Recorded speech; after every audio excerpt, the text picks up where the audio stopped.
So hi, I'm Jess. I've been teaching in China for 6 years and I am a music teacher. I'm also a musician and music director. When I'm not on land, I am at sea. I spend a lot of time sailing, recently representing China in a round the world yacht race. And I'm also a watch leader on tall ships. Now, the reason why I added in about my sailing escapades is because being at sea is a constantly changing environment. Everything changes all of the time and you have to be really fluid with what you do. So I wanted to add that as part of being ready to teach online. Thank you, Alex.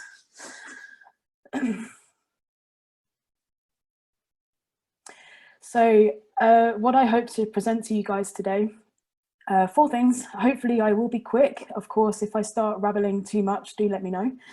But the first thing is 7 tips to prepare for teaching online. And these are very simple tips that are easy to follow. And I also have a document that goes along with this, which I will either put into the chat if I can, or send to Alex to send out to you guys afterwards. Looking at relationships, how has it changed and what should you do to keep the relationships positive between students, parents and fellow teachers?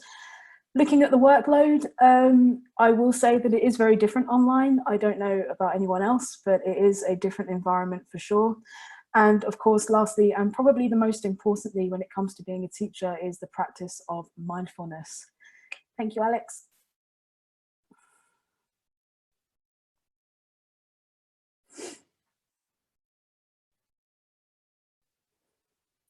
Okay, so my top tips, always top 7 tips, if you will, for teaching online. Number 1, plan your classes carefully. Now, I know this sounds really easy, but you need to be aware of the fact that you are now online and you are not in the classroom with your students. It's a completely different environment and you need to be active all the time, keep it going, but be aware that you can't always be there for the one-to-one. You can't always like respond straight, you can't respond straight away, for example. Be familiar with the platform that you are going to use. So if you are using Zoom, for example, make sure you actively know how to use Zoom, all the tips and the tricks, how to use whiteboard, how to do breakout rooms, how to use the chat screen, how to block the chat screen. Know all the tips and tricks behind it. And if you're using a different platform, like an online central management system, if you will, make sure you know how to use that well as well. So you've got like Schoolology, you've got Edmodo, Class Dojo, all of these things. Make sure you know how to use it. Setting up a good environment, make sure where you are, it's quiet, it's not crazy, it's comfortable, you can work there happily, you know, don't make it uncomfortable for you. Innovate and stimulate discussion.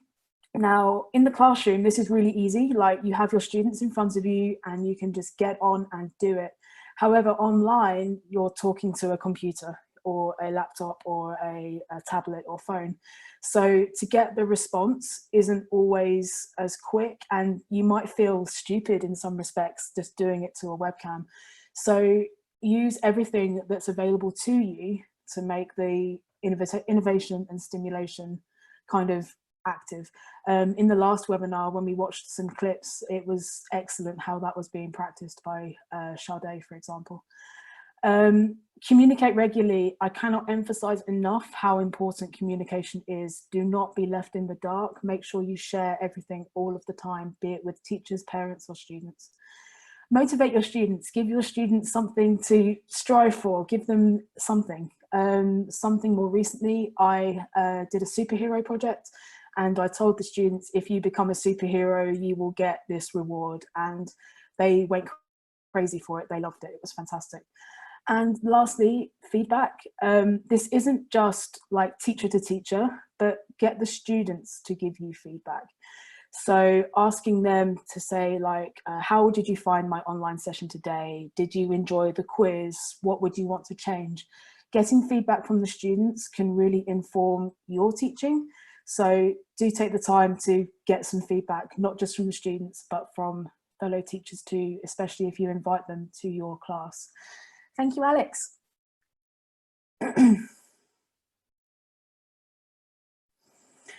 Okay, I do want to just quickly skim over this, but this is the journey of my school, SUIS Jalka. So we obviously were told about this way back in January, and we were looking at options January 29th, offline versus online. And then for a couple of weeks, we did online learning, but offline. So we would set work and then the students would complete it and arrange for it to get back to our school. And then February 14th, we launched the online platform and we are currently using Edmodo. We're also running trials with Moodle. Then we introduced Zoom, so to have just like a section of the lesson on Zoom rather than the whole thing. And then we came daily, so Zoom became more and more, and trying to mirror the classroom as best as possible. So where possible, the students have their cameras on as well, you're interacting with them, and it does become really good fun. The students really do engage. And in more better news, I guess, on Friday this week, staff will be returning to school for training and how to best practice hygiene and moving of students. And then grade 9 will return on the following Monday. So we are slowly getting back to school, which is quite exciting, actually. I'm looking forward to it.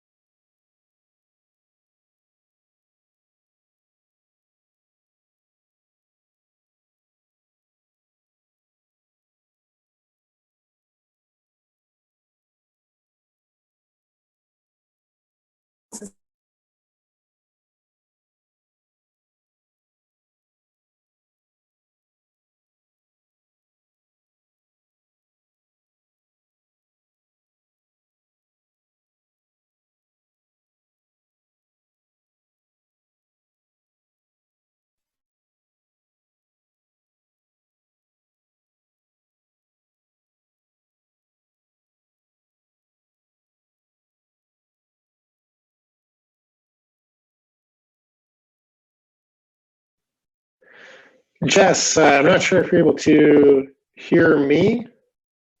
Yeah. You can hear me. I can hear you again. Oh, We did lose sound there. Are other people able to hear both myself and Jess?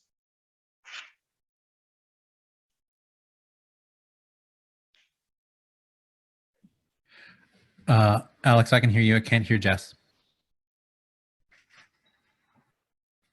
Okay, I can hear you clearly as well, but still unable to hear Jess. Jess, if you're still there, are you able to send me a chat? Let me know if you're still there.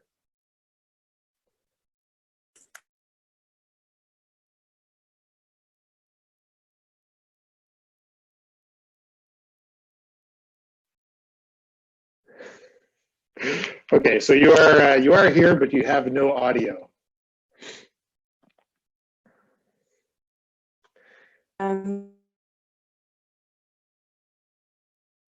I can just get a little bit of you. Maybe it sounds like there's a connection problem on your end. If we're not able to get your audio right away, what we could possibly do, if you're up for it, Charday, is we could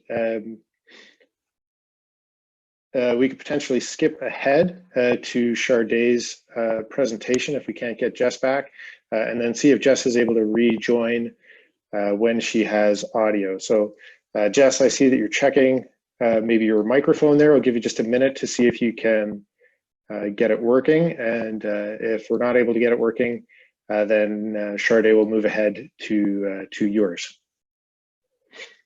No problem. how about now? I've changed my settings. Yes, can hear you now. Yeah. Okay. So I'll continue. Sorry about that glitch, ladies and gents. Next slide, please. Okay. Okay, so I was mentioning that relationships are very important and you need to think about the 3 people that you are most engaged with. So obviously your students, keeping the enthusiasm up is really important. So making sure that your lessons online have a good variety. They are challenging, but most of all, and I guess this makes it hard, is keeping them unique, making sure it's not the same usual boring routine all of the time. Next slide, please, Alex. Managing parent expectations. Obviously, not all teachers necessarily communicate with parents. In my school, for example, the heads of grade are the safety nets between parents and teachers. We often handle all of the parent communications. We send emails home, they email us, we distribute, we get information, we pass it back. But the point I'm trying to make is that you guys should ensure that you have a good dialogue with the parents to make sure that they know what's going on and they are kept in the loop the whole time. All communication is meaningful, making sure that it's not always negative. Sometimes there is poor behaviour. But keep an eye on it, and if there's something positive happening, let the parents know about it. I'm sure they'll be keen to know, and offer advice. This is a new environment, a new situation for everyone to be experiencing. So if you have some advice to offer, offer it. And of course, if the parents have some advice to you that's useful, of course, take it. It's a giving and taking situation. So do take the time to communicate with your parents. Next.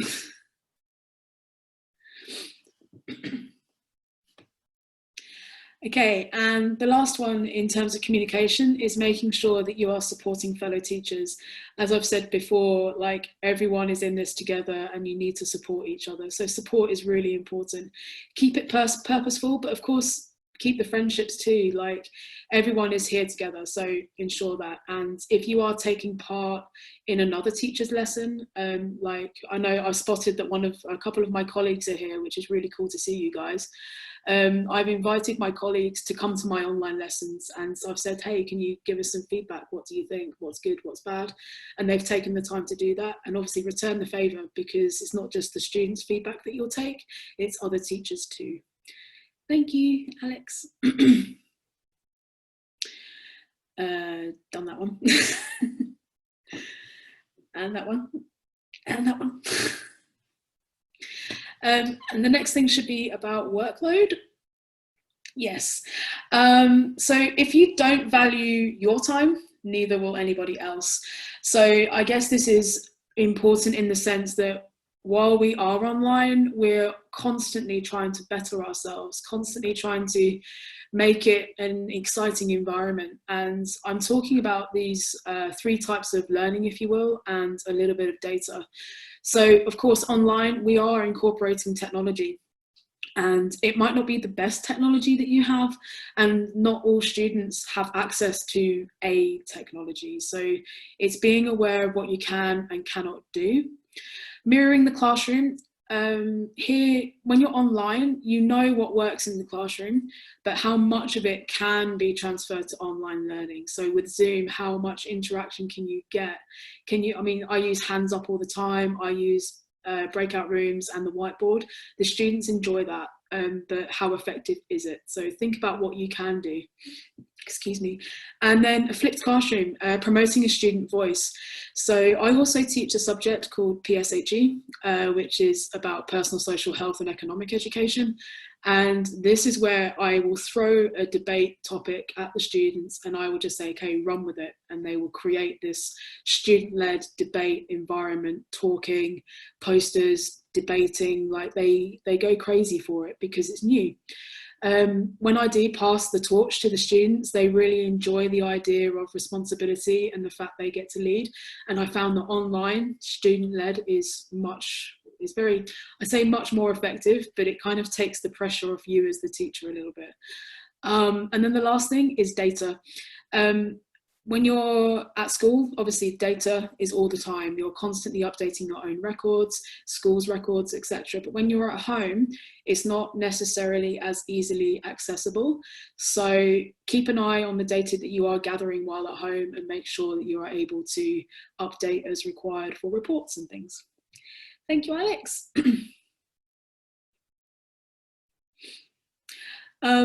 And these are just 3 points that I've kind of touched on already, but I wanted just to highlight them. Keep a database central, so everything's in one place. If you start having more than 1 or 2 programs, it gets crazy, confusing, and even more stressful to a situation that is already stressful. And the central interface that you're using, for example, maintain it, keep it up to date.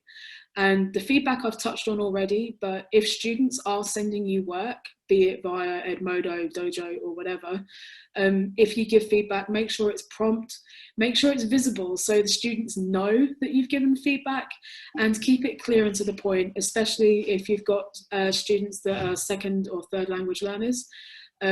My students love that they can see feedback when it's almost within a day or two. So keep on top of feedback. It does help the students feel valued with the work that they are completing. Next slide. Okay, mindfulness is, I guess, to take away from this, is probably the most important thing out of everything that I did say today. A beautiful day begins with a beautiful mindset, and I cannot agree more with this statement. So I do want to briefly touch on looking after your mental health and emotional health in just a few bullet points. Please, Alex.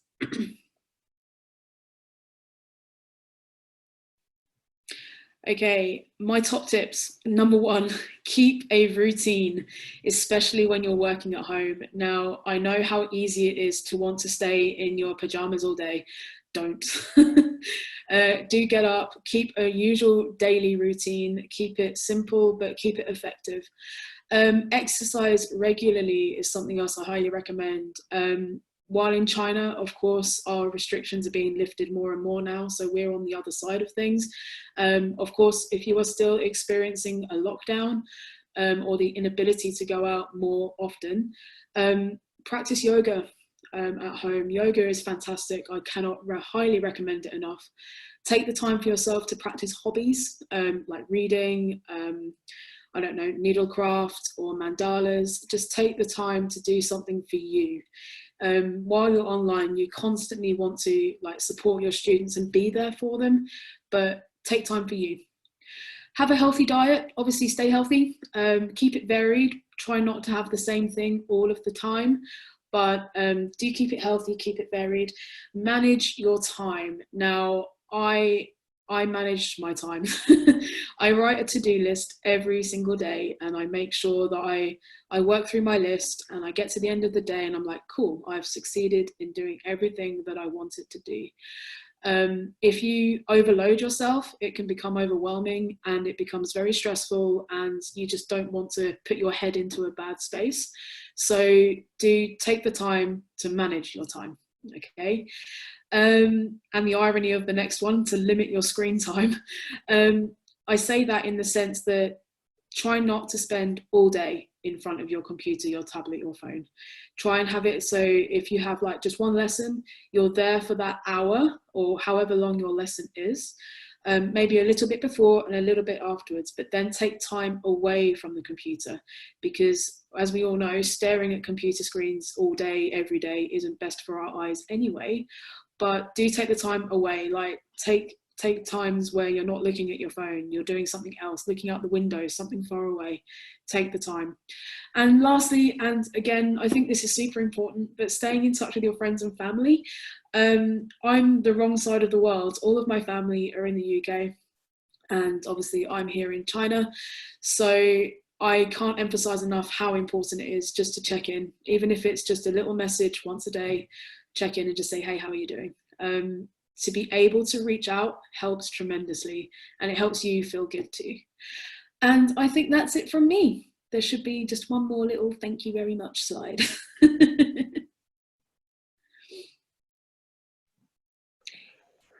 All right, Jess, thank you so much for that. You know, it's interesting listening to what you're talking about, because you have so many things that you're kind of covering in it. And there's, knowing you and the way that you prepare for things, I know that we could dig deeper into so many aspects of that. One of the things that stood out to me that I really thought was interesting and creative was getting the peer-to-peer observation. So you're getting professional development as you're dealing with this kind of challenging transition. You're supporting each other. Yeah. I think that's a really cool idea. It's so a really great way to get that, support with each other going and to learn how to do it better. And do you do that just synchronously, or do you do it asynchronously as well? Do you watch a peers lesson after they've done it if it's recorded, or? So we tend to record all of our lessons where possible. It's been good to have them recorded so you can review them anyway. And where possible, everyone has said, oh, this is my lesson, feel free to join. And it's been like a free-for-all in that respect, to kind of jump into other people's classes. And it has been fascinating how to teach PE online, for example. Our PE teacher has been phenomenal. He's created like James Bond style movies, and he's like, yeah, seriously, I will send you a link later so you can see. But it's invaluable because you're on your own in a bubble and you have no one around. So to be able to do that it's invaluable. I highly recommend it. That's a creative way of dealing with the challenge. I would love to see a video like that. I think a video like that of the kind of James Bond style approach and how someone is finding a unique way of engaging their students in this sort of platform, and then being able to share that and share it broadly is actually it's perhaps a great advantage of this sort of context, is that you can take something that someone's doing that's innovative in what is now their classroom context that wouldn't be so easily shareable in a regular classroom, and you can make it really broadly available. So that's very cool.